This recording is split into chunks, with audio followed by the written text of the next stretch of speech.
Hello बच्चों, let's read the question.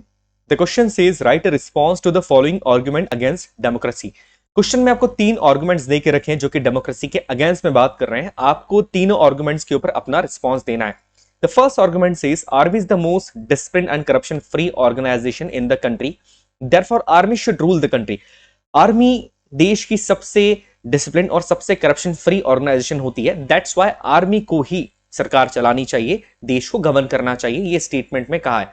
अब आपको ये बताना है कि ये चीज अनडेमोक्रेटिक क्यों है, डेमोक्रेसी के अगेंस्ट क्यों है। The answer says army is the most discipline and corruption free organisation in the country. की जी हाँ, आर्मी देश की सबसे डिसिप्लिन और सबसे करप्शन फ्री ऑर्गेनाइजेशन होती है। But army is not chosen by the citizens, की आर्मी को लोगों ने चूज नहीं किया है, हमने आपने आर्मी को चूज नहीं किया है सरकार चलाने के लिए। और किसी भी डेमोक्रेटिक कंट्री का फीचर होता है, किसी भी डेमोक्रेसी का फीचर होता है कि वहां पर जो गवर्नमेंट होती है वो लोगों के द्वारा इलेक्टेड होती है, लोगों के थ्रू इलेक्टेड होती है। दैट्स वाई ये अनफेयर होगा और एक अनडेमोक्रेटिक प्रैक्टिस होगी कि आर्मी को देश को गवर्न करने दिए जाए, बिकॉज उसे लोगों ने चूज नहीं किया है।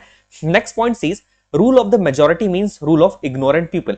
What we need is the rule of wise even if they are in small number। यहां पर ये कहा जाए कि rule of majority means rule of ignorant people. Parliament के अंदर सरकार बनाने के लिए उसी पार्टी की सरकार बनती है जिसके पास लोकसभा में मेजोरिटी है। और यहां पर ये कहा जा रहा है कि rule of majority means rule of ignorant people, कि जब मेजोरिटी के लोगों की सरकार बनती है तो वो लोगों को दूसरे लोगों को इग्नोर करना स्टार्ट कर देते हैं, बिकॉज उनकी सरकार बन गई है, वो मेजोरिटी में है। तो इससे बेहतर ये होगा कि हम चाहते हैं कि in our country we should have the rule of wise people, कि ऐसे लोग जो कि समझदार हैं, जो कि वाइस हैं, उनकी सरकार बने, चाहे वो स्मॉल नंबर में ही क्यों ना हो, भले ही उनका नंबर कम हो, उनके पास मेजोरिटी ना हो, फिर भी वाइस लोगों को ही सरकार को गवर्न करना चाहिए। अब ये बात अनडेमोक्रेटिक क्यों है, इसका आंसर है it is not necessary that vice people will understand the problem of majority of people. ये जरूरी नहीं है और नेसेसरी भी नहीं है कि जो समझदार व्यक्ति है, जो वाइस पीपल है, वो लोगों की प्रॉब्लम्स को अंडरस्टैंड करेगा, मेजॉरिटी ऑफ पीपल्स की प्रॉब्लम को अंडरस्टैंड करेगा। बिकॉज ये गारंटी नहीं होती है कि if someone is educated so he will understand the problem of ground level people और पुअर पीपल। इसके बाद everyone has the right to participate equally in the formation of the government. और सारे लोगों को हमारे देश में ही अधिकार है कि वो सरकार बनाने में अपना पार्टिसिपेट कर सकते हैं।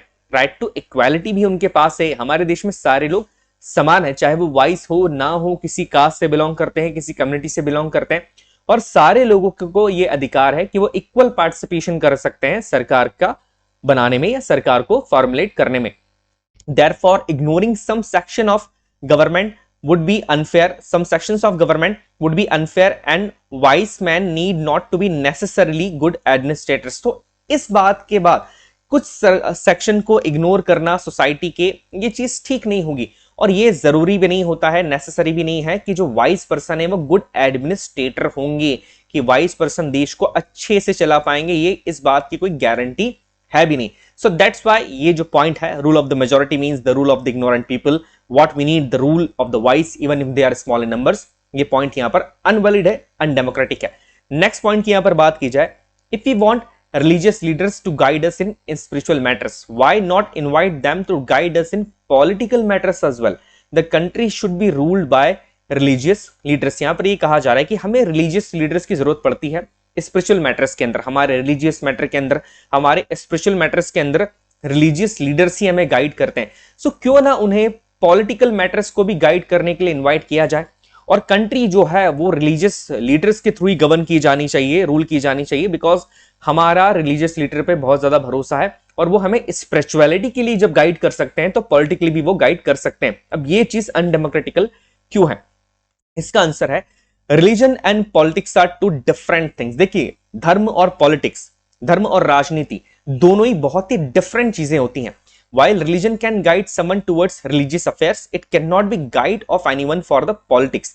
Religious या religion किसी भी पर्सन को religious affairs के लिए गाइड कर सकते हैं, या जो religious leaders भी हैं वो किसी भी पर्सन को religious affairs के लिए गाइड कर सकते हैं कि किसी धर्म का पालन कैसे करना चाहिए, कैसे spirituality के करीब आया जाए। बट वो कभी भी पॉलिटिक्स के लिए किसी पर्सन को गाइड नहीं कर सकते हैं, क्योंकि पॉलिटिक्स और रिलीजन टोटली डिफरेंट थिंग्स होती है, which is an important segment of a nation. और जो पॉलिटिक्स है वो देश का सबसे इंपॉर्टेंट सेगमेंट होता है।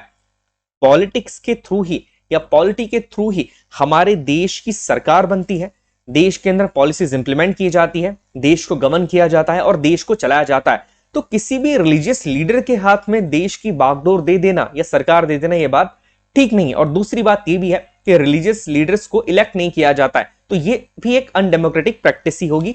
दैट्स वाई इस पॉइंट को, या कह सकते हैं कि ये पॉइंट भी हमारी डेमोक्रेसी के टोटली अगेंस्ट है। I hope you understood the question as well as answer. Best of luck.